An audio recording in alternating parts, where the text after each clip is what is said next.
S Dhoni, जिस खिलाड़ी ने भारत के लिए इतना कुछ किया हो, 2007 world cup, 2011 world cup, 2013 world cup, 3 ICC की ट्रॉफी जिताई, 2008 में भारत को टेस्ट में नंबर 1 बनाया, 2008 में भारत को ऑस्ट्रेलिया में सीवी सीरीज जिताई और ना जाने कितनी खुशियां दी भारत को। खिलाड़ी के इतने फैंस हों, जिस खिलाड़ी को नंबर 1 फॉलोइंग हो और जिस खिलाड़ी ने इतनी सेवा की हो भारतीय क्रिकेट की, इतने सारे प्लेयर्स उनको देखकर इंस्पायर होते हैं, उस खिलाड़ी को भी कई लोग क्रिटिसाइज करते हैं। मैं आपको बताऊंगा 5 ऐसे रीजंस जिसकी वजह से धोनी को क्रिटिसाइज किया जाता है।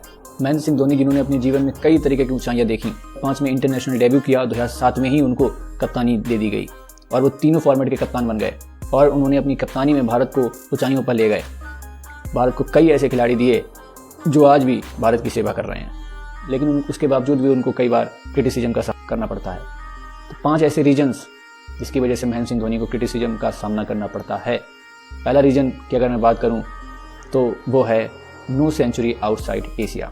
कि टेस्ट क्रिकेट, वनडे क्रिकेट और टी20 में तीनों फॉर्मेट को मिलाकर महेंद्र सिंह धोनी का कोई भी शतक एशिया के बाहर नहीं है। महेंद्र सिंह धोनी ने टेस्ट, वनडे और टी20 में कई रन बनाए हैं, कई शतक भी लगाए हैं और कई बार भारत को हारा हुआ मैच भी जिताया है। लेकिन महेंद्र सिंह धोनी ने अपने इंटरनेशनल करियर में तीनों फॉर्मेट मिलाकर भी एशिया से बाहर शतक नहीं लगाया है। इसके लिए महेंद्र सिंह धोनी को कई बार क्रिटिसिज्म का सामना करना पड़ता है। वहीं ऋषभ पंत, जिन्होंने अपने छोटे से करियर में इंटरनेशनल टेस्ट मैचेस में इंग्लैंड, ऑस्ट्रेलिया, साउथ अफ्रीका तीनों जगह शतक लगाए हैं, इसकी वजह से उनको क्रिटिसाइज किया जाता है कि महेंद्र सिंह धोनी एक अच्छे बल्लेबाज नहीं थे और टेस्ट के लिए उनकी टेक्निक अच्छी नहीं थी। हालांकि महेंद्र सिंह धोनी नंबर 6 पर उतरते थे और कई बार उन्होंने टीम को खराब सिचुएशन से बाहर निकाला और कई बार वो 80 और 90s पर भी आउट हुए, लेकिन वो शतक लगाने में नाकाम रहे।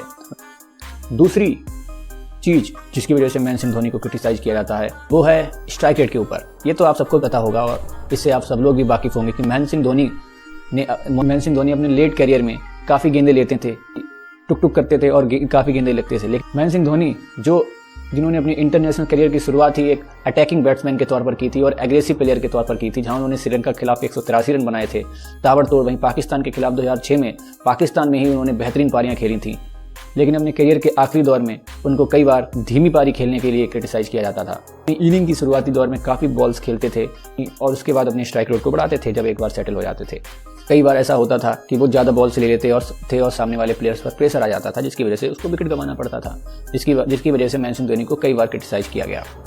महेंद्र सिंह धोनी, जिनको वर्ल्ड कप में इंग्लैंड के खिलाफ काफ़ी बॉल्स लेने के चक्कर में भारत को वो मैच गंवाना पड़ा था, इसके लिए भी क्रिटिसाइज किया जाता है। वहीं तीसरी चीज़ जिसके लिए महेंद्र सिंह धोनी को क्रिटिसाइज किया जाता है वो है सीएसके कोटा। जी हाँ, महेंद्र सिंह धोनी जब 2010-2011 में भारत के तीनों फॉर्मेट के कैप्टन थे और उन्होंने 2010-2011 में चेन्नई को आईपीएल भी लगातार जिताया, उसके बाद से ऐसा कहा जाने लगा कि चेन्नई के प्लेयर्स ही भारतीय टीम में खेलते हैं।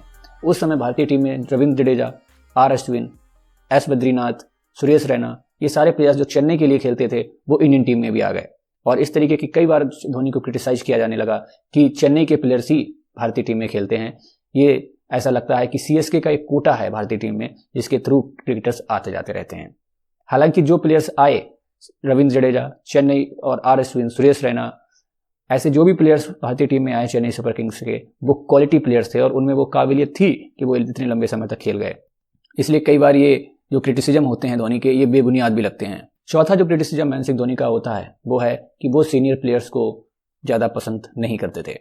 जी हाँ, महेंद्र सिंह धोनी जब भारतीय टीम के कप्तान तीनों फॉर्मेट के बनाए गए, उस समय सौरभ गांगुली, राहुल द्रविड़ और विवेक लक्ष्मण भी भारतीय टीम में खेलते थे। लेकिन महेंद्र सिंह धोनी ने कप्तानी के 2 साल के बाद ही सौरभ गांगुली को 2008 में वनडे सीरीज में सिलेक्ट करने से मना कर दिया था, जिसके बाद से उन्हें रिटायरमेंट ले ली गई। और राहुल द्रविड़ भी 2011 का वनडे वर्ल्ड कप खेलना चाहते थे, लेकिन जब उनको पता चला कि उनकी कोई जगह नहीं बन रही है तो फिर वो वनडे से रिटायर हो गए। 2011 वर्ल्ड कप के बाद से महेंद्र सिंह धोनी ने एक रोटेशन पॉलिसी चालू की, जिसमें उन्होंने कहा कि सचिन, सहवाग और राहुल द्रविड़ में से कोई 2 प्लेयर्स ही एक बार में टीम में खेलेंगे, जो आगे चलकर काफ़ी अनसक्सेसफुल भी रहा। लेकिन इसके लिए महेंद्र सिंह धोनी को बहुत क्रिटिसाइज किया गया कि वो सीनियर प्लेयर्स को ज़्यादा सपोर्ट नहीं करते हैं। हालांकि इसका रीज़न ये भी था कि सचिन, सहवाग का उस समय तक अपने करियर के अंत के टाइम में थे, सिंह धोनी नए खिलाड़ियों को मौका देना चाहते थे। 5वां रीज़न जिसकी वजह से महेंद्र सिंह धोनी को क्रिटिसाइज किया जाता है वो है कि उनके टेस्ट रिटायरमेंट को लेकर। जी हाँ, महेंद्र सिंह धोनी, जिन्होंने 2007 में टेस्ट की कप्तानी की और 2014 में एकदम अचानक टेस्ट की कप्तानी को छोड़ दिया। हालांकि इसके पीछे कई रीजन थे। कहता है कि महेंद्र सिंह धोनी जब 2011 वर्ल्ड कप के बाद ऑस्ट्रेलिया और इंग्लैंड दोनों में 4-0 से सीरीज हारे, उससे उनकी टेस्ट कप्तानी उस खतरा में डालने लगा था। और कई लोग कहते हैं कि उन्होंने अपनी इंटरनेशनल कप्तानी, वनडे और टी20 की कप्तानी को बचाने के लिए टेस्ट से संन्यास ले लिया ताकि उनकी वनडे और टी20 की कप्तानी बच जाए। तो इसी वजह से उन्होंने टेस्ट से रिटायरमेंट ले ली। हालांकि इसका रीजन अभी क्लियर नहीं हुआ है कि महेंद्र सिंह धोनी ने अचानक टेस्ट से रिटायरमेंट क्यों ले ली। 2014 से 2017 तक वनडे की कप्तानी और टी20 कप्तानी की और 2017 में विराट कोहली को वनडे और टी20 की कप्तानी सौंप दी। तो ये 5 रीजन थे जिसकी वजह से महेंद्र सिंह धोनी को मेरे हिसाब से क्रिटिसाइज किया जाता है। आपको क्या लगता है कि महेंद्र सिंह धोनी को और किन किन रीजनों की वजह से क्रिटिसाइज किया जाता है? कमेंट बॉक्स में बताइए। और तो इसी तरीके की और वीडियो देखने के लिए चैनल को लाइक, शेयर और सब्सक्राइब जरूर कर दीजिए। धन्यवाद।